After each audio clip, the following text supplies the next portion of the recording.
Almost everything we're told about Christ comes from the New Testament. Those Gospels tell us about the events surrounding his conception and birth. They also provide a lot of detail about his ministry in Palestine, his trial, his crucifixion and resurrection, all of which occurred during the last 3 years of his life. But what about the years in between? There's a short account in the Gospel of Matthew which describes how Jesus and his family travelled into Egypt shortly after the birth of Jesus to escape the slaughter of the innocents by King Herod, and they returned after Herod died. The Bible does not tell us what happened between these two events. There is, however, the Egyptian Coptic Church, which does provide an explanation. They have kept alive the memory of places where the Holy Family were believed to have stopped during that journey and have built churches to commemorate this. This helps us to fill in some of the details of what happened to Jesus in the periods between the Holy Family's escape to Egypt and their return to Nazareth. The Gospel of Luke tells us that when Jesus was 12 years old, he remained behind after celebrating the Passover in Jerusalem, and his parents began their journey home, unaware that he was missing. They returned to Jerusalem 3 days later when they realised that he wasn't with them, and found him in the temple conversing with doctors and elders, who were amazed at his knowledge and wisdom. This paints a picture of a very self-assured, confident and independent young boy who was already demonstrating astonishing wisdom. It is therefore surprising that the only gospel reference to the next 18 years of his life is one short sentence in the Gospel of Luke, which states that Jesus increased in wisdom and stature and in favour with God and man. If Jesus was so remarkable that he could hold the attention of doctors and elders for 3 whole days, then why isn't there any other record of his existence over the next 18 years? Is it possible that there could be an account of his life that isn't included in the Bible? In 1887, a Russian explorer and writer named Nicholas Notovich made a remarkable discovery, which appeared to shed some light on those missing years. He was travelling through the Himalayas, and during his journey he stayed at several monasteries. During this time he heard accounts of a great prophet called Issa, who had come to India from Palestine. One Buddhist monk described Issa as one who was greater than any one of all the Dalai Lamas. He told Notovich that Issa had travelled from Palestine and lived and preached in India for many years before returning to his home, where he was tortured and put to death. But his teachings had been embraced and spread worldwide by the descendants of those who killed him. Sound familiar? Notovich was astonished by this revelation. It was clear from these statements that the monk was implying that the prophet was Christ himself. Could this really be true?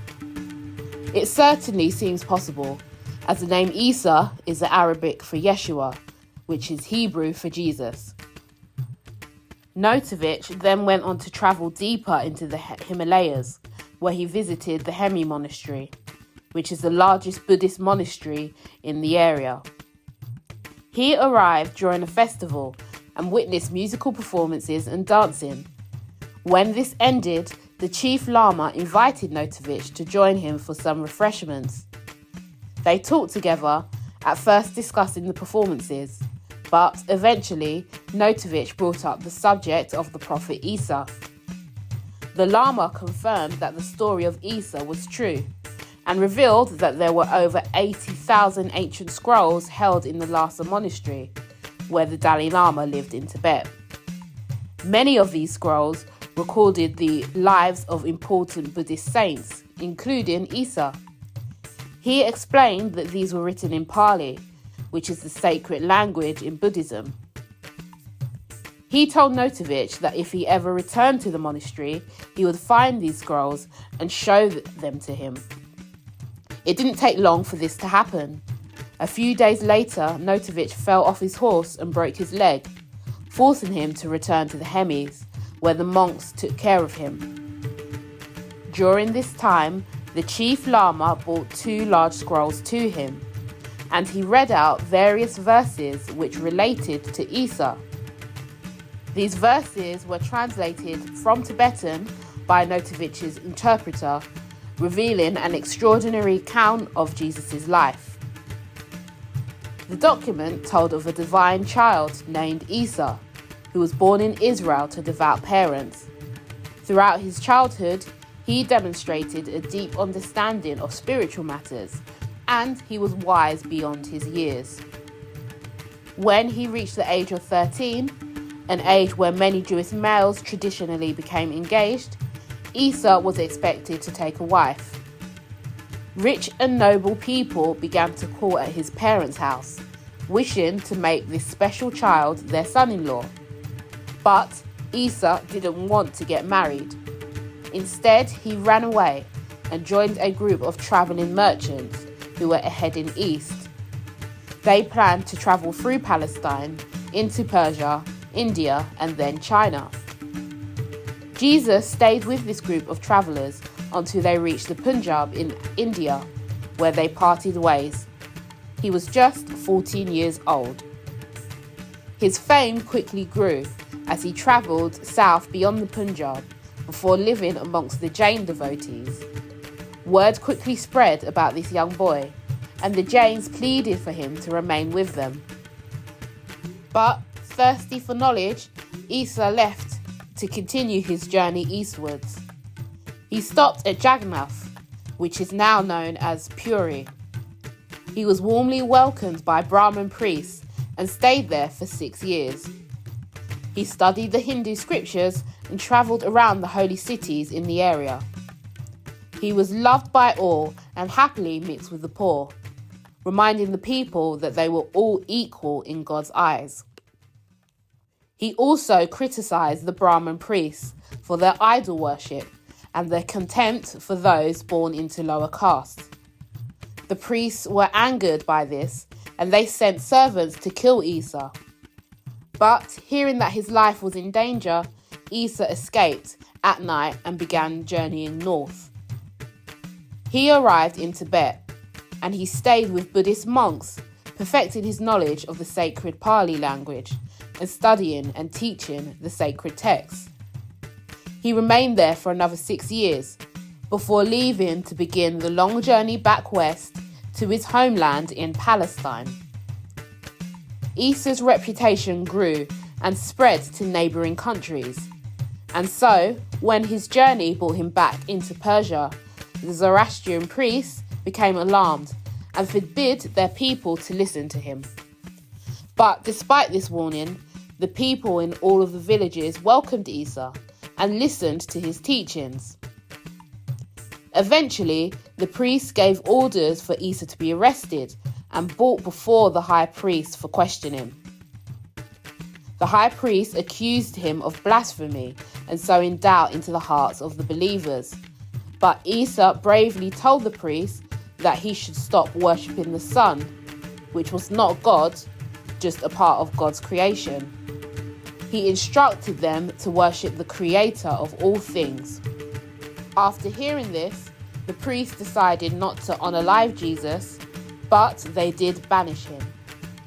Issa was at the mercy of wild beasts. However, no harm came to him, and he continued his journey back to Palestine. He arrived there when he was 29 years old.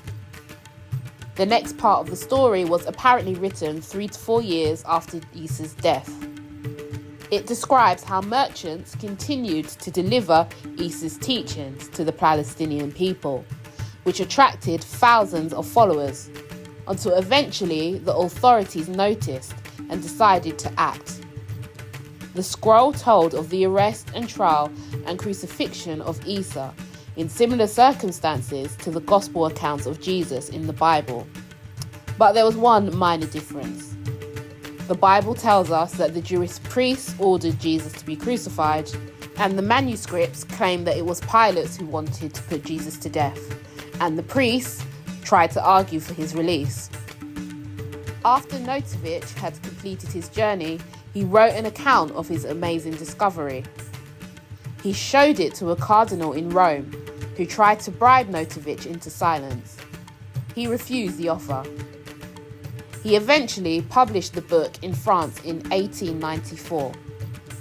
Unsurprisingly, it was a huge controversy. Some allege that Notovich made up the story of Issa.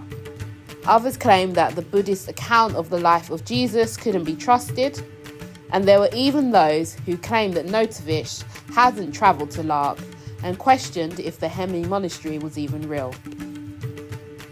Despite Notovich's attempts to defend himself, his reputation and the credibility of his book suffered. Years later, however, evidence to support his claim began to emerge when other travellers stayed at the Hemi monastery. In 1922, Swami Abhidanda, disciple of the Indian Saint Ramakrishna, left his home in the US to cross the Himalayas on foot from Tibet to Kashmir. He stopped at the Hemi monastery, where the monks verified all of the details in Notovich's book. He noted down several passages from these documents, which he later published in a book written in Bengali titled Journey into Kashmir and Tibet. Further confirmation of Notovich's account quickly followed. Professor Nicholas Roerich, a well-known Russian philosopher, writer and artist, also explored the Himalayas during the 1920s. He came across the legend of Issa on several occasions. He visited trees and ponds where Jesus is said to have stopped to rest during his travels, and a cave where he was believed to have meditated. And then the third confirmation of the existence of the scrolls came in 1939, when Gloria Gask, who was the head of the Fellowship of Faith, travelled to Tibet to study Buddhism with her friend Elizabeth Kaspari. Their journey took them to the Hemi monastery, where they were warmly welcomed. The chief librarian brought out 3 parchment books protected between woods and special materials. The librarian unwrapped one of the books and presented it to them, saying, "These books say that your Jesus was here." He allowed the 2 ladies to photograph him holding these sacred texts. So, is this all true? As we've seen, the Bible doesn't mention what happened to Jesus for those 18 years. And Christians have always been told that Jesus was a carpenter working away in Palestine. The evidence strongly suggests that the Buddhist account of the life of Issa is indeed a true account, and it fills in the large gap left by the Bible. So, why isn't this common knowledge? Orthodox Christianity teaches that theirs is the only true faith, and that other religions, including Eastern religions, are lesser and pagan. It clearly would have been impossible for the church to maintain that position if they told the truth about where Jesus spent most of his life. There has, however, been a change in attitude in recent years. In 2018, Pope Francis hosted a conference along with members of the Buddhist, Hindu, Sikh and Jain religions. He encouraged Catholics to embrace their different teachings. So who knows? Maybe one day the church will fill in the gaps. But what do you think? Can we be sure that the Buddhist manuscripts definitely exist? Is it possible that the Buddhists mistakenly confused the stories of 2 different people? Would 13-year-old Jesus really leave his home to travel alone in strange lands for 18 years, leaving behind his parents, family and friends? Let me know your thoughts and opinions in the comment section and we'll chat. Thank you for listening all the way to the end of the video. Share it with someone if you found it interesting. Hit subscribe now. It's only one button and it helps so much. I love you all and I will see you in the next one.